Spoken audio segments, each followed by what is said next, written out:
I'm James, 32, and for most of my adult life, I've been the dependable sibling. You know the one, always there to help move furniture, always picking up the check when mom accidentally forgets her wallet, always called when the printer breaks or when someone needs to borrow a car. I never really minded. I had a good job in project management, lived modestly, and figured if I could help my family, why wouldn't I? That logic didn't prepare me for my sister, Caroline's, wedding. Caroline is 29, the golden child of the family. She has this way of making herself the center of any room, loud laugh, perfect makeup, endless stream of compliments for strangers that somehow sound like subtle digs. Growing up, I always felt like the supporting cast in her spotlight. But again, I never really minded. We were different. I was quiet, practical. She was loud, spontaneous. It worked, until it didn't. The wedding planning started 6 months ago, and from the beginning, it was chaos. Caroline had champagne tastes and a boxed wine budget. The kind of person who says, "Oh, I saw this on Pinterest," and then tries to recreate a $40,000 floral arch with grocery store flowers and masking tape. I stayed out of it at first. But when mom called me one night, panic in her voice, saying they needed someone just to help with the deposits, I caved. The first $2,000 was for the venue, then $1,200 for catering, then $900 for custom invitations. Before I knew it, I had transferred over $13,000 in payments, all from my account, all under my name, because Caroline's new business was still in the growth phase, and our parents' retirement fund had mysteriously evaporated into backyard renovations and emergency cruises. Caroline always promised she'd pay me back as soon as the Etsy shop takes off, which is rich, considering she's sold exactly 3 tie-dyed yoga mats since she launched it in January. Still, I didn't complain. I figured, it's family. That was until the wedding invitations went out. I found out I wasn't invited when my coworker Rachel mentioned receiving one. Rachel, a woman Caroline had met exactly once, for 15 minutes, when I brought her as my +1 to a family brunch. I laughed at first, thinking it was a mix-up. Maybe my invitation got lost in the mail? Maybe they were planning something special? So I called mom. Her voice was tight when she picked up. "James, honey, we just figured you'd be too busy to come.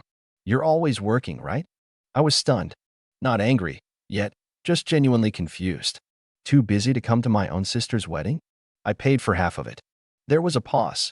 Then she said something that would replay in my head for weeks. "It's Caroline's day. We didn't want any tension." I didn't even know how to respond to that. I wasn't the one causing tension.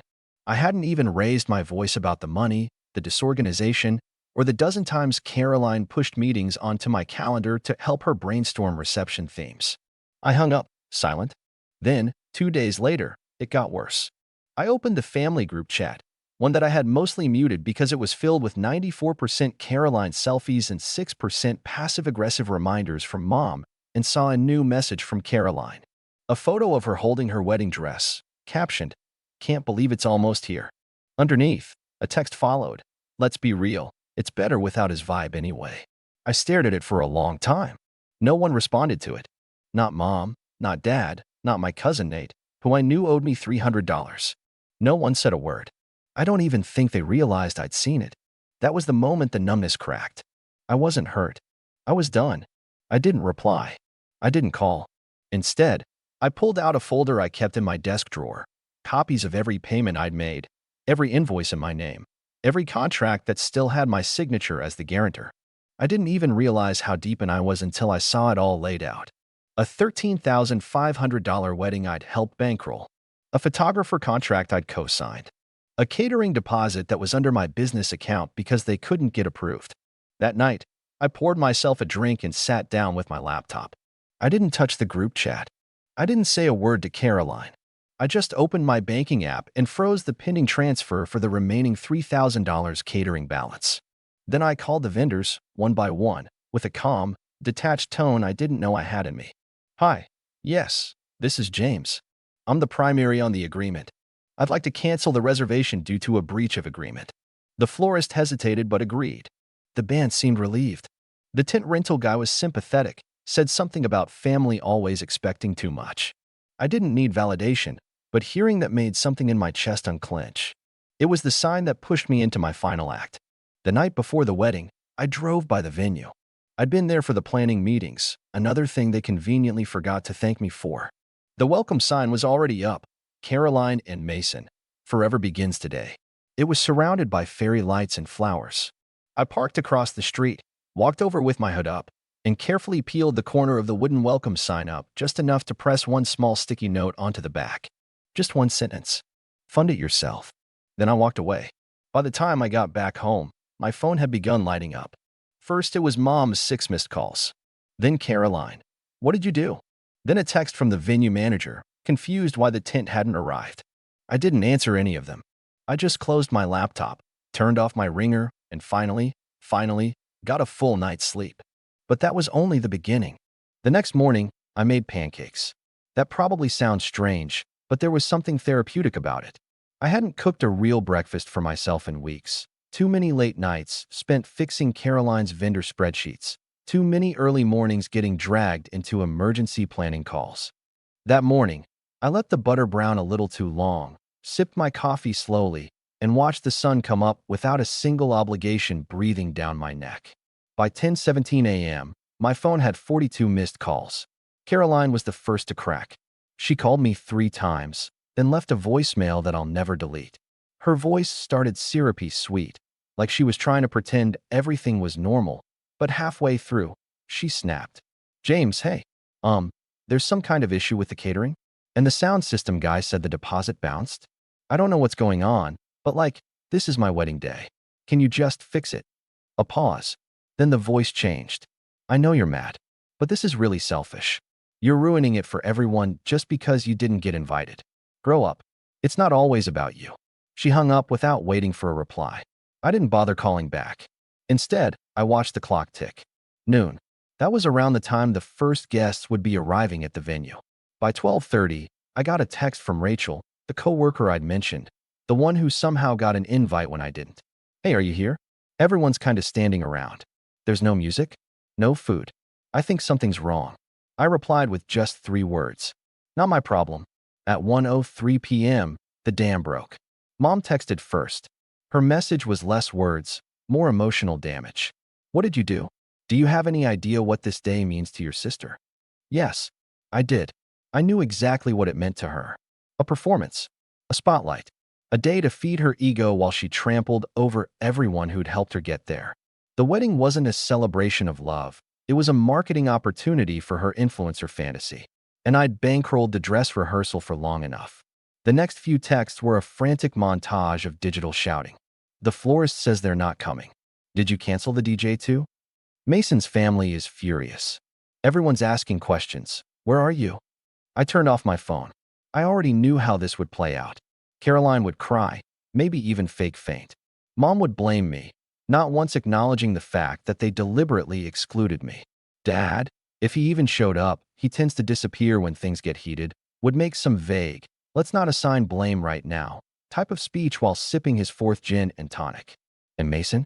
I didn't care about Mason. He once told me NFTs were the future of healthcare. He'd be fine. But I had one last move. You see, in the chaos of planning, and Caroline being, well, Caroline, she hadn't realized something important. The venue itself was under my name, not hers, not our parents', mine. Because when the deposit needed to be submitted and her credit card declined, the venue manager had asked for someone more stable. I'd been dumb enough to say yes at the time. Now, I saw it as insurance. At 1:47 p.m., I called the venue manager.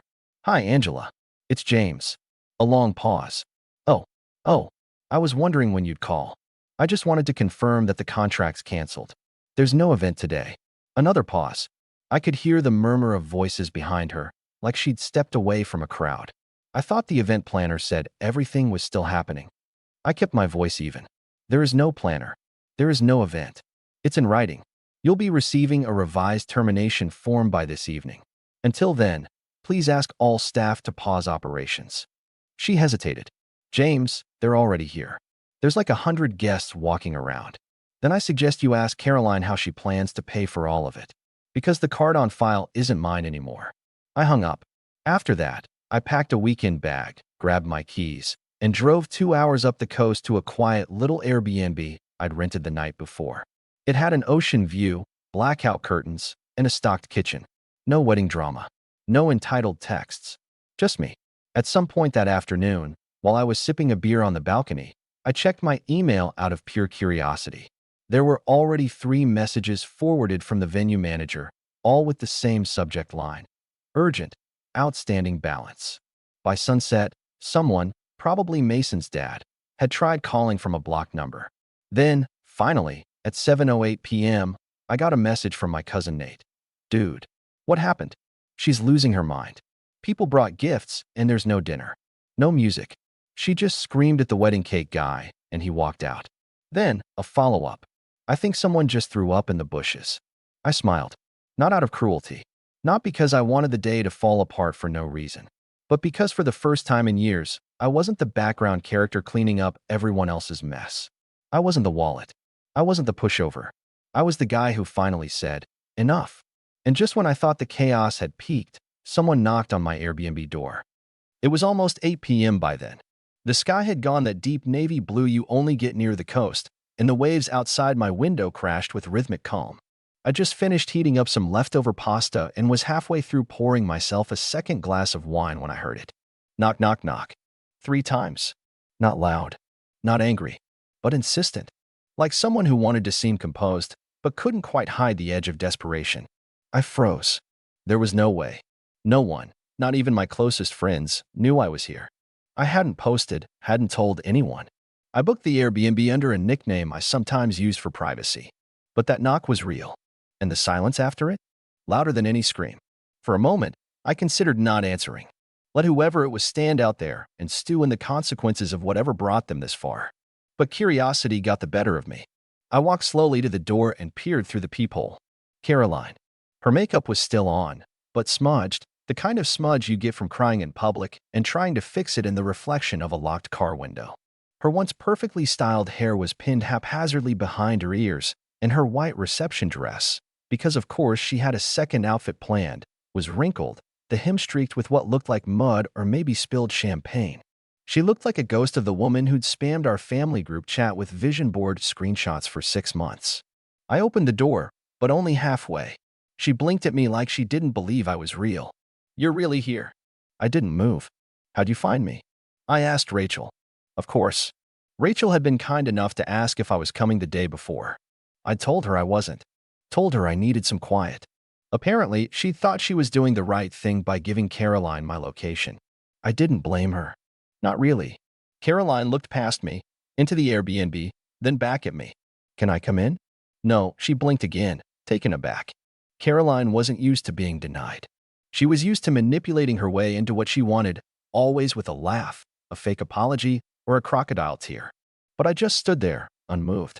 She crossed her arms and shifted her weight to one foot. Look, I know you're mad. You think. But this is my wedding, James. Do you have any idea what you did? People flew in. The whole thing was falling apart, and I didn't know what was happening. The florist just didn't show up. The DJ said he got a cancellation call but wouldn't refund us. And the caterer said the contract was canceled and, God, it was like sabotage. I leaned against the doorframe. Calm. Quiet. You mean it felt like someone pulled the plug on everything you didn't pay for? Her jaw tightened. Don't be dramatic. I almost laughed. Don't be dramatic, from the woman who'd once faked a fainting spell because someone wore a similar dress to hers at a graduation party. Instead, I said nothing. She huffed. You could have just talked to me. Instead, you blindsided me. You ruined my wedding. I raised an eyebrow. Oh? So I was supposed to fund it, organize half of it, get left off the guest list, then keep smiling through it. You were never supposed to find out, she blurted. That stunned me. Her eyes went wide, realizing what she said. But it was too late. You knew I wasn't invited? I asked, voice low now. You knew, and you didn't stop it? Caroline backpedaled instantly. It was Mom's idea. She thought it'd just cause drama if you were there. You always make things tense. Tense. I cut in. You mean I make things tense by not letting you walk all over me? Or by not faking a smile when I'm insulted in the family group chat? That landed. Her shoulders sagged a little. She looked out toward the ocean. I wanted the day to be perfect. You mean curated? Silence stretched between us, the air thick with everything she wouldn't say. She'd always wanted her life to look like something out of a magazine. Every moment staged, every photo ready to post. The problem was she saw people, family, as props in that fantasy. I spent 13.5 grand, Caroline, I finally said. Money I didn't owe, time I didn't have, energy I'll never get back. And I didn't even ask for credit. Just a seat. One seat. Caroline swallowed hard, and for a second, I saw something unfamiliar flicker across her face. Regret. Maybe. Or shame. But it was gone just as quickly. I'll pay you back, she said weakly. I gave her a look that must have said everything. We both knew she couldn't. Not now. Maybe not ever. And that wasn't even the point. I don't want your money, I said. I want distance. That hit her harder than anything else. Her mouth opened slightly, like she was about to protest, but no sound came out. I let the silence sit. Finally, she took a step back. So that's it? You're cutting me off. I'm not cutting you off. I'm just done holding you up. Then I shut the door. Softly. No drama. No slam. Just finality. I stood there for a long moment, hands still on the knob, listening to the quiet. No footsteps. No knock. Just the ocean, rolling outside like none of this had ever happened. She didn't knock again. I waited maybe 2 minutes after I closed the door, just standing there, heart beating fast, not from regret, but from release. You spend years keeping the peace, brushing off insults, swallowing disrespect, and you forget what it feels like to set a boundary and hold it. That door was more than a slab of wood. It was the first time in my life I told my sister no and meant it. I watched through the blinds as she stood in the driveway. Her arms were crossed now, her head down, pacing in a little circle like she was deciding whether to come back and try again. She didn't. After a minute, she got in a silver SUV, Mason's dad's car. I recognized it, and drove off. No screeching tires. No dramatic exit. Just a slow, defeated departure down the coast road. I went back inside, poured myself the wine I'd abandoned, and collapsed on the couch. I didn't feel triumphant. I felt free. But freedom, as I learned quickly, doesn't always come quietly. That night, I turned my phone back on. Not because I wanted to talk to anyone, but because I wanted to see the extent of the damage. What I found was a digital avalanche of blame, guilt, and spin. Mom had messaged 10 times in a row. Each one more pointed than the last. You humiliated your sister. This will scar her for life. You've embarrassed the family. If your father's blood pressure spikes again, that's on you. Do you even care about anyone but yourself? I rolled my eyes. Then I checked Facebook. Caroline had posted a carefully filtered black and white photo of her and Mason, cropped to hide the empty reception tent and the fact that half the guests had left early. The caption read, "Sometimes, plans fall apart, but love always wins. Thank you to the friends and family who supported us today. To those who didn't, we see you too." The comments were exactly what you'd expect. "So sorry, babe. You looked stunning. Can't believe someone would sabotage such a beautiful day. Some people are just bitter. Let the haters hate. You still got the ring, queen." It was clear she was trying to control the narrative. I was the villain now. The bitter, jealous older brother who couldn't handle not being the center of attention. Who bailed last minute and left everyone stranded. I didn't respond. Not yet. Instead, I spent the next week quietly gathering receipts. Email threads. Bank statements. Screenshots of every deposit. Vendor contracts with my name and signature. The canceled transfer confirmations. Even the text from Caroline saying it was better without my vibe. I compiled everything into a PDF, title, The Real Story, and let it sit on my desktop. I wasn't planning to post it. I didn't need to win the internet. But I wasn't about to let my name get dragged through the mud either. Then I got a call from my dad. We hadn't spoken much in years. He was the kind of man who believed silence was wisdom and apathy was strength. But that day, he called, and I answered. His voice was tired. Not angry. Just tired. "Son, can we talk?" I didn't say no. We met at a local diner, neutral territory. He looked older than I remembered. Thinner. Like the years of playing referee between my mother and Caroline had drained the life out of him. We sat at a corner booth. He didn't even open the menu. "I won't pretend to understand what happened," he said. "But your mother is upset. Caroline's a mess. This thing, it's tearing the family apart." I sipped my coffee. It was already torn. I just stopped patching it up. He sighed. "Your sister said you ruined the wedding." I handed him a flash drive across the table. "Here, that's every invoice I paid. Every contract I signed. Every service I canceled after I saw I wasn't invited." He didn't reach for it. just stared at it like it was a live grenade. I added, and you know what the worst part is? I didn't even want recognition. I just wanted to be treated like family. Like a person, not a tool. He finally looked up, and for once, there was no defense in his eyes. Just weariness. You're not wrong. But it's going to take time to fix. I nodded. That's assuming I even want to. He didn't argue. Just took the flash drive, nodded once, and left. 2 days later, my phone rang again. Unknown number. I ignored it. Then I got a voicemail. It was Mason. Hey, man. I know we don't know each other well, but I just wanted to say. I didn't know she'd cut you from the invite list. I thought you just didn't show. I would have said something if I'd known. Honestly. I'm sorry. We're still dealing with the mess. Some vendors are threatening legal action. Her dad's furious. I don't know, man. Yeah, sorry. I didn't call him back, but I appreciated it. Slightly. Later that night, I got a message from Rachel. So, I heard the real story. That was legendary. Everyone's whispering about it at work. Someone even called it Wedding Aid. I laughed. First time I had in days. The whispers continued. Apparently, one of the caterers posted a vague tweet about clients canceling last minute after treating their own family like garbage. It went mildly viral. A few people pieced things together. Caroline tried to delete her Facebook post. By the following week, she'd gone quiet online. Then Mom called. I didn't answer. Then she emailed. A long, rambling wall of text about family being complicated and everyone making mistakes, and how could you let your sister suffer like that? That's when I decided to respond. Not with anger. Not with spite. Just clarity. I wrote. For years, I gave without asking for anything. I paid bills, solved problems, and showed up when no one else did. And in return, I was excluded from the one event I helped make possible. That's not family. That's exploitation. You want to mend things? Start by taking responsibility. Until then, I'm out. I hit send. Blocked her number. Blocked Caroline's. Changed the password to the family Netflix account just for the symbolism of it. That was 6 months ago. Since then, I've moved to a new city. Smaller place. Quieter. Started freelancing instead of grinding out 60-hour work weeks. Took a vacation. Alone. For the first time in my life, I'm building things for me. Caroline still owes money to 3 vendors. The wedding photographer kept the photos until they finished payment, which they didn't. So Caroline's only wedding picture is that smudged Instagram post with the guilt trip caption. Word got around the extended family. A few of them reached out to say they had no idea.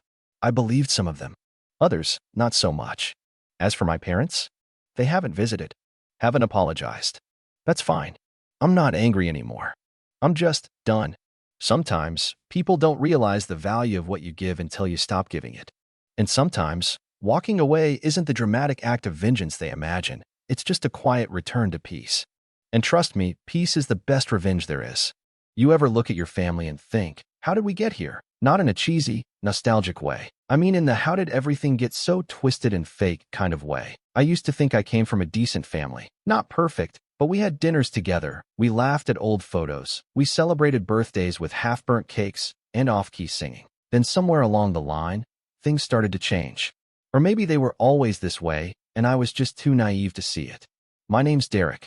I'm 34, single, and I guess you could say I've done all right for myself. I run a small but successful real estate firm down in Charleston. I'm not some mogul, but after 10 years of grinding and more ramen than I care to remember, I can finally afford the good wine, not just the one with the nicest label under $10.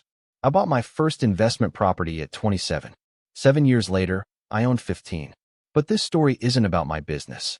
It's about how I found out that the people you love the most can look you dead in the eyes and smile while sticking a knife in your back. I don't usually talk about my family to people outside my circle. There's a kind of shame in it, like I'm airing dirty laundry that should have been washed quietly and put away. But I can't keep this one in. It's too big, too ridiculous. And maybe, just maybe, someone out there will read this and feel a little less crazy about their own messed up family. Let me rewind to last year, back when I made what I thought was a grand gesture of love. My mom, Linda, turned 60, and I wanted to do something big. She's the type of woman who spent her life giving. Packed lunches with handwritten notes, working extra shifts at the clinic just to buy us Christmas gifts, never once complaining even when the roof leaked or when Dad forgot her birthday. She raised me and my younger sister, Holly, practically on her own after the divorce. And even though things got tight, we never felt it. That woman could stretch a dollar like magic. So when I closed a huge deal in June that padded my bank account with an extra $420,000, I thought, why not finally give Mom the kind of gift she deserves? I found this little 2-bedroom beach house out on Folly Beach. Not too flashy, but right on the water, with these big glass doors that opened straight onto a wraparound deck. The second I stepped onto that creaky porch and smelled the salt in the air, I knew she'd love it.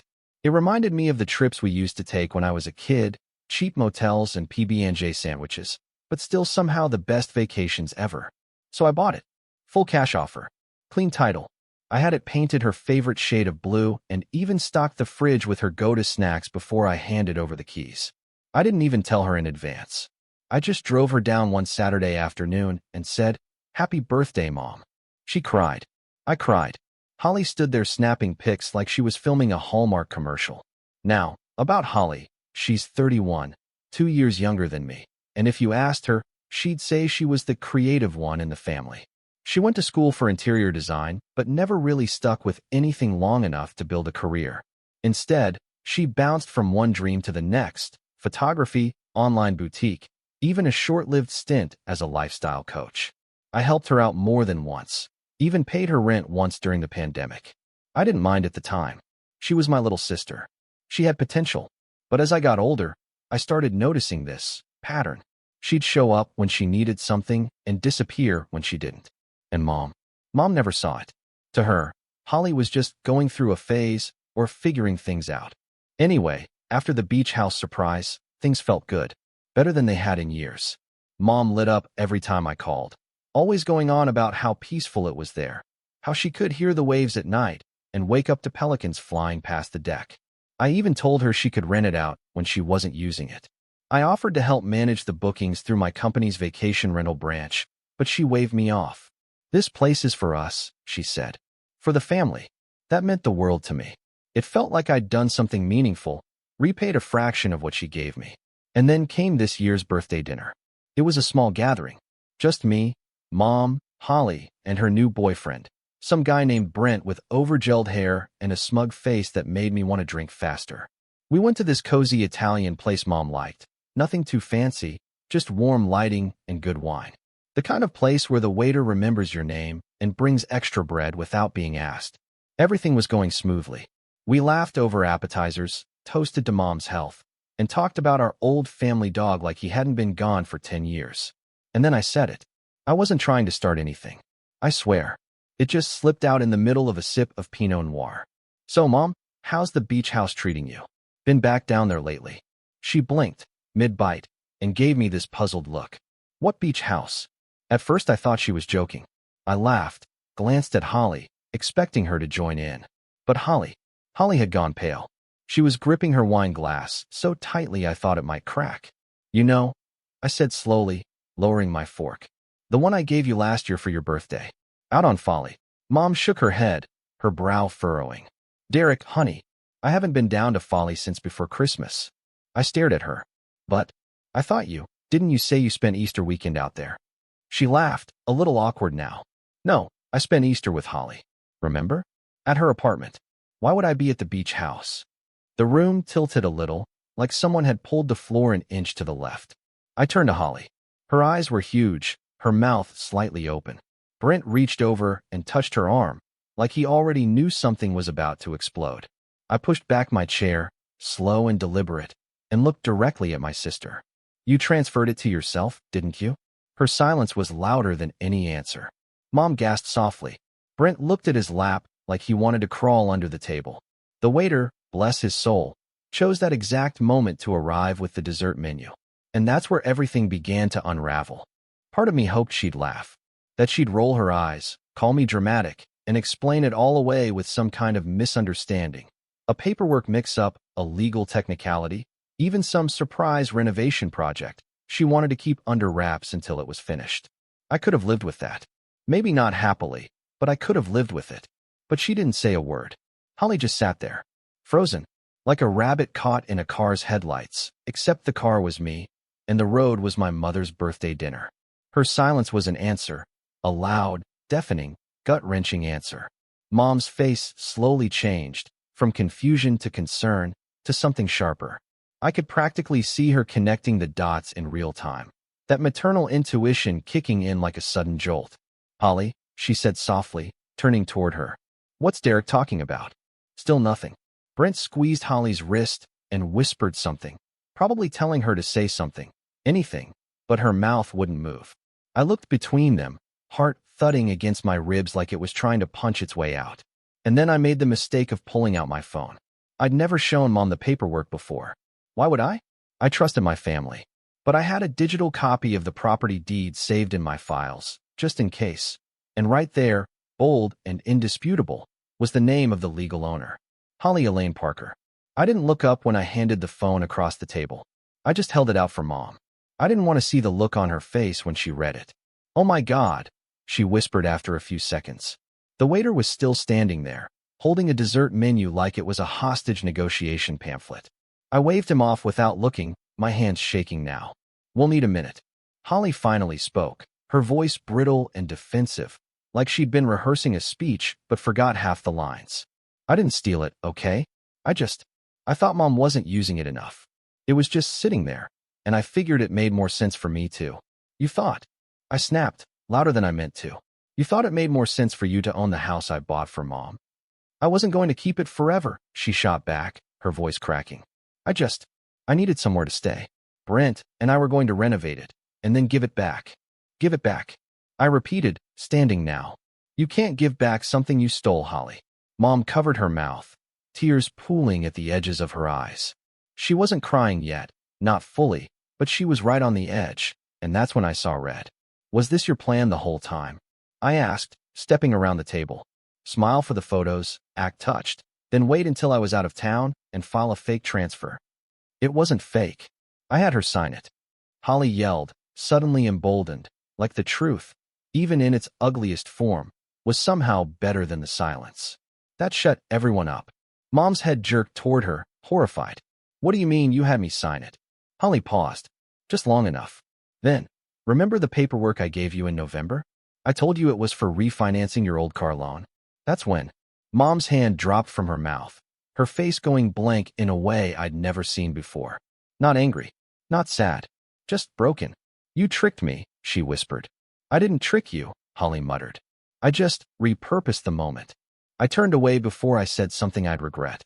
My chest was tight, my hands curled into fists at my sides. I could feel years of ignored red flags rushing back at me like a tsunami. Every time Holly guilt-tripped Mom into paying her rent. Every time she borrowed money and never paid it back. Every time I brushed it off because she's family. Brent stood, holding his hands up like he was at a police checkpoint. Hey, let's all just take a breath." "Don't," I warned him, voice low. "Don't you dare try to mediate this." We left the restaurant in silence. Mom rode with me, clutching her purse like it was a lifeline. Holly and Brent drove off in his overpriced Jeep, which, I now realized, probably had something to do with that beach house renovation she mentioned. As I pulled into Mom's driveway, she finally exhaled. "I feel like I don't even know her," she whispered. I didn't respond. Because the truth is, neither did I. The next few weeks were rough. Tense calls, silent dinners, half-formed apologies that fizzled out before they left Holly's lips. She sent Mom a few flowers, a note that said, "I was overwhelmed. I'm sorry," but she never called me. Not once. And Mom, bless her, still clung to the belief that this could be fixed, that maybe if we just talked, things would go back to normal. But something had shifted in me, something I couldn't quite name. It wasn't just about the house. It was about trust, about being taken advantage of by someone I'd spent most of my life defending. And worse, watching them exploit the one person in the world who deserved peace more than anyone. I tried to let it go. I really did. But then Christmas came. I offered to host. Big dinner, fire in the fireplace. Even got Mom one of those stupid matching pajama sets from a catalog she loved. She said yes, hesitantly. Holly RSVP'd, maybe, and then showed up unannounced 3 hours late with Brent and a giant bottle of champagne. Like nothing had happened. "Let's not make this weird," she said as she walked in. "It's Christmas." I stayed civil. Barely. I cooked, I smiled, I poured wine. I kept the peace. until Holly handed Mom a tiny wrapped box and said, "This is for all your support this year." Mom opened it and gasped. A beach house necklace, gold chain, little charms shaped like a cottage with a seashell roof. One of those cheesy Etsy trinkets that looked heartfelt to anyone who didn't know the full story. I stared at it, then at Holly. She was smirking. That was the moment. The exact second I knew something in me had snapped. I didn't say a word that night, but the wheels were already turning. Because if she wanted to play games with property, then I'd play too. After that Christmas, I stopped going to family functions for a while. I didn't say I was boycotting them. I didn't make a dramatic exit. I just didn't show up. When Mom called to ask if I was coming to Holly's engagement dinner in March, I told her I had a business trip. When she asked about Easter brunch, I said I had a bad cold. Both were lies. I just couldn't bring myself to sit across the table from a woman who smiled while robbing her own family blind. But isolation is a funny thing. At first, it feels like a defense mechanism, like you're keeping your sanity safe behind locked doors. Then it turns into loneliness. And then shame. I started second-guessing everything. How did I not see it coming? How many times had I enabled Holly just to keep the peace? Was I some kind of sucker for thinking blood meant loyalty? I threw myself into work. Not out of some noble hustle mentality, just because it was easier than thinking. I stopped answering texts that weren't about properties or contracts. I stopped going to the beach entirely, even though I still had a few rental units out there. Every time I saw the ocean, I thought about the house. About the look on my mom's face when she realized her daughter had stolen her birthday gift and used her trust like currency. And I'll admit something here I haven't even told my friends. For a while, I wasn't okay. The worst part was how it all made me feel about myself. I kept replaying it, wondering what I could have done differently. Should I have sat Holly down years ago and given her a reality check? Should I have told Mom to stop bailing her out? Was I so desperate to be the good son that I let my sister become this entitled, manipulative version of herself? I started seeing a therapist. Her name was Rachel, and she didn't pull punches. She told me something during one of our early sessions that stuck with me. You're grieving the version of your family you thought you had. But now that the mask is off, you get to decide who's in your life and on what terms. That line hit me harder than I expected. I'd always been the fixer, the guy who stepped in, calmed things down, smoothed it over. But that version of me was tired. He'd been used up. So I started rebuilding, not just my relationships, but myself. First, I took a long, honest look at my business. I realized I'd been coasting, using my past success as a shield. I had a decent portfolio, but I hadn't expanded in nearly a year. I started attending real estate conferences again, reached out to old contacts, got serious about vacation rental partnerships. Within 3 months, I secured 2 new beachfront investment properties and restructured my company to include an in-house design team. Ironically, what Holly pretended to do, renovate and decorate, I now had actual professionals doing under my own umbrella. Next, I started nurturing relationships that actually gave me something back. I reconnected with my college buddy Marcus, a contractor who used to flip homes with me before he moved to Atlanta. We started doing small projects together again. One night, over beers, he said, "You've got this new edge to you, man. Like you've stopped trying to be the guy everyone leans on." I hadn't noticed it, but maybe he was right. I also began spending more time with my mom, on my terms. No more group dinners. No more, let's invite Holly and see if she shows. Just me and her. I took her out to lunch once a week. We started walking the pier together again, something we hadn't done since I was a teenager. Slowly, her spark came back. She started talking about getting a dog, asked me for help setting up her new iPad. We even started watching true crime documentaries together on Sundays. It felt like home. Not perfect, but real. I never brought up the house. Neither did she. I think we both knew it wasn't just about property. It was about betrayal, and neither of us was ready to poke that wound again. But Holly? She didn't stop. Over the next few months, she went full Pinterest princess on the beach house. I knew because she started posting about it. First, it was subtle. "Can't believe I get to wake up to this view every morning. #grateful #beach vibes." Then it got bolder. "Nothing like coffee on my porch. #home sweet home." I never liked or commented, but mutual friends would send me screenshots with a side of what is going on. One post in particular got under my skin. It was a reel of her showing off a full renovation, before and after shots, dramatic music, Holly doing twirls in the newly decorated living room like it was an HGTV audition. The caption read, "Hard work pays off." Hard work. She'd never even swung a hammer. That's when I knew I wasn't just angry anymore. I was done. Because here's the thing. I'd spent my whole life believing that family meant automatic forgiveness. That you're supposed to look the other way, swallow your pride, and keep the peace. But what if keeping the peace just meant handing your dignity over to someone who'd sell it for throw pillows and Instagram clout? That was the fall. But here's the rise. One morning in late June, I was sitting in my office reviewing a property transfer packet when I noticed something strange. A legal form almost identical to the one Holly had used to steal the beach house. The signature line looked eerily familiar, not the name, but the way it was written. Slanted, overly neat, like someone had been trying too hard to copy a signature. That's when I remembered something. Back in November, right before Holly repurposed those forms, Mom had broken her wrist in a fall.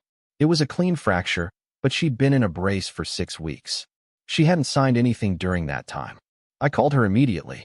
"Mom," I asked, "do you remember when you signed the beach house over to Holly?" There was a long pause. Then, "I don't remember signing anything. Not when I had the brace on." And just like that, a cold clarity snapped into place. I had a hunch. A dangerous one. I pulled up the documents Holly had filed with the county. Zoomed in on the signature line. It was clean. Perfect cursive. Not a hint of a shake or smudge. Not the kind of signature someone in a wrist brace would produce. My hands trembled, but not from fear. From purpose. Because maybe, just maybe, this wasn't over. Maybe I wasn't just rebuilding my life. Maybe I was laying the foundation for something bigger. And if Holly thought she was the only one who could play the long game, she was about to learn just how patient I could be. I didn't sleep that night. I lay in bed, staring at the ceiling, replaying every interaction I'd ever had with Holly that suddenly made more sense. Every favor she'd ever asked for, every time she'd weaponized guilt, every time she'd said something like, "You're lucky you're the smart one. I had to rely on charm." I used to laugh at that. Now it made me sick.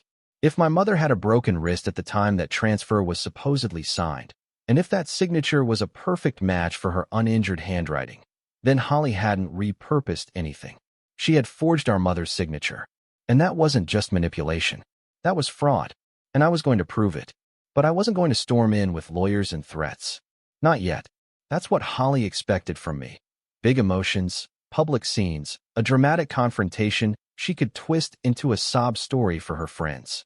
No, this had to be quiet. Methodical. I wasn't interested in yelling anymore. I wanted consequences. The first step was confirmation. I called Mom the next morning and asked her, gently, if she'd be willing to come with me to a notary public and sign her name for comparison. She hesitated. "Are you planning to sue her?" she asked, her voice thin, like she already knew the answer. "I'm planning to find the truth," I said. "And whatever that leads to, I'll handle it. You won't be involved unless you want to be." To her credit, she didn't press me further. She agreed.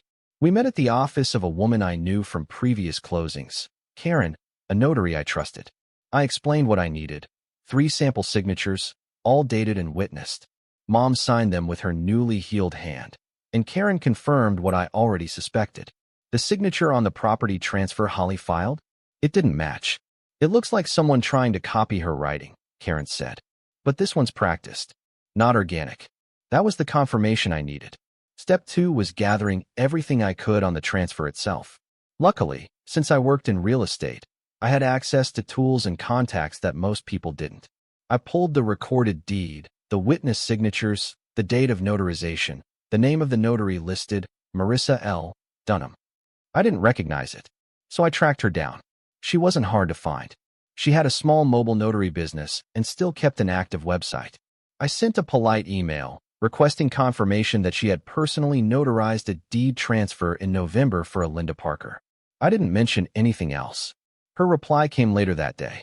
"Hi, Derek. Thanks for reaching out. I'm afraid I don't have a record of notarizing a deed for a Linda Parker in November.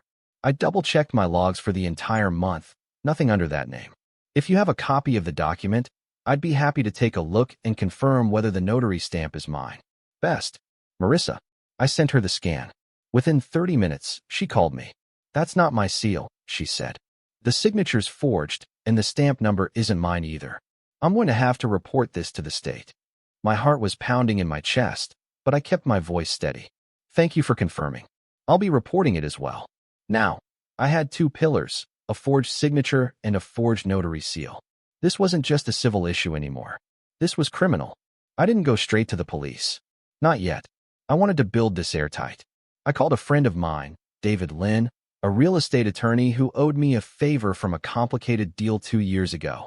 I laid it all out. The house, the gift to my mother, the suspicious transfer, the forged documents. He didn't blink. You've got enough to start something. But if you're serious about pressing charges, I'd recommend documenting every step. Every email, every screenshot, every post she made bragging about the property. Judges eat that stuff up. So that's what I did. I started collecting everything. Screenshots of Holly's Instagram posts where she claimed she owned her own home now. Comments where she thanked friends for complimenting her hard work. Even DMs she sent to acquaintances about building equity. I went through the property tax history and saw that she'd changed the billing address to hers without notifying the previous owner, which, according to city code, had to be done through proper channels. Another violation. Then I dug deeper. I remembered something about the utilities. When I gifted the house to Mom, everything had been set up in my name initially, and I'd helped Mom transfer the electric and water to her. I had the receipts. But when I called the utility company now, pretending to be doing a service check, they confirmed that the current account holder wasn't Linda Parker. It was Holly. No official transfer. Just overwritten. I started to feel less like a brother and more like an investigator. A quiet storm began building in me. It wasn't loud, it wasn't explosive, it was slow and cold and inevitable. For every file I added to my folder, for every screenshot, I felt the weight of years of being manipulated melt away. She had used our mother's trust as a weapon. She had used my silence as a shield. And now, she was going to learn that some people don't stay silent forever. I kept everything under wraps for another 2 months. Didn't mention a word to Mom. Didn't confront Holly. I even liked one of her Instagram posts to keep her off the scent. During that time, I met with David twice. Once to review a possible civil suit. The second time to discuss criminal fraud and forgery charges, if I decided to press forward. He explained the difference, the possible outcomes, the risks. I nodded through it all, not yet saying which path I'd take. But I was leaning. The final piece fell into place in early September. It was Holly's engagement party. Not the official one, just a small get-together with close friends and family. Mom had been invited. I hadn't. But Mom, bless her, texted me the location anyway and added, "Would love if you just dropped by. No drama, I promise." I almost didn't go, but something in me said, show up. So I did. I wore a sharp navy suit. Not overdressed, but just enough to look like I had somewhere more important to be. When I walked into the rental hall, all pastel tablecloths and cheap fairy lights, I spotted Holly at the center of a group, champagne flute in hand, laughing like her world was perfect. She saw me. Her smile froze for half a second, then returned, plastic and strained. "Derek," she said a little too loudly. "I didn't know you were coming." "I was in the neighborhood," I said. "Figured I'd say hi." Mom beamed at me from the buffet line, clearly thrilled that I'd come. I gave her a nod. She didn't know what I was about to do. Not yet. I stayed for 20 minutes. Just enough time to shake hands, smile politely, and observe. Then, when things were quiet, I approached Holly at the bar. "Hey," I said casually, swirling the ice in my club soda. "Quick question." She looked up, guarded. "What? That notary you used for the house transfer, Marissa Dunham? What was she like?" Holly blinked. She was fine." "What?" I shrugged. "Just curious. I spoke to her last week. She says she never met you." Her hand tightened on her glass. "Oh, and the signature? The one you said Mom signed in November?" She was in a brace then. Couldn't have written a grocery list, let alone a deed. She opened her mouth, but I held up a finger. "Don't bother. I'm not here to fight. I just wanted you to know. I know. And soon, the law will too." She paled. Visibly. I leaned in closer. "You should start thinking about what story you'll tell your fiancé when this all comes out. Because it will. And it's not going to be on Instagram. It's going to be in court." I walked out before she could respond. Didn't even look back. By the time I got to my car, my phone buzzed with a text from her. "What are you doing?" I didn't reply, because I wasn't doing anything. Not yet. But the setup was complete.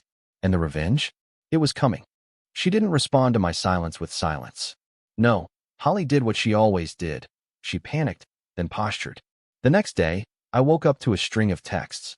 The first few were defensive. You're being overdramatic. You gave up your right to that house the moment you handed it to Mom. This is family stuff, not legal stuff. You're blowing it way out of proportion. But by evening, she had switched to threats. If you try anything, you're just going to ruin Mom's peace. Don't forget, she signed it. That's what matters. You'll look like the bitter brother trying to sue his sister. You sure you want to take this public? It almost made me laugh. She had no idea I'd been building a case for 3 months. That while she was posting sea glass photos and brunch selfies in my beach house, I was quietly constructing a legal fortress around her lies. So, the next morning, I executed phase 1. I filed a formal fraud report with the county clerk. Attached were notarized handwriting samples from Mom, a sworn affidavit from the notary whose seal had been forged, utility records, tax documents, and dozens of Holly's social media posts where she claimed ownership of a home she'd stolen. I wasn't bluffing. I didn't want an apology. I wanted accountability. Within 10 business days, the county opened an investigation. 3 weeks after that, a forensic handwriting analyst retained by the county concluded what I already knew. The deed signature didn't match Mom's documented handwriting from the time. That triggered the next step. I filed a civil suit for fraudulent transfer and wrongful enrichment. Mom was listed as the rightful property recipient. I was listed as a witness and plaintiff due to damages caused during the fraudulent transfer, including income lost during the time the property could have been rented, with documentation from my vacation rental business to back it up. That's when it all began to snowball. Holly didn't take it seriously at first.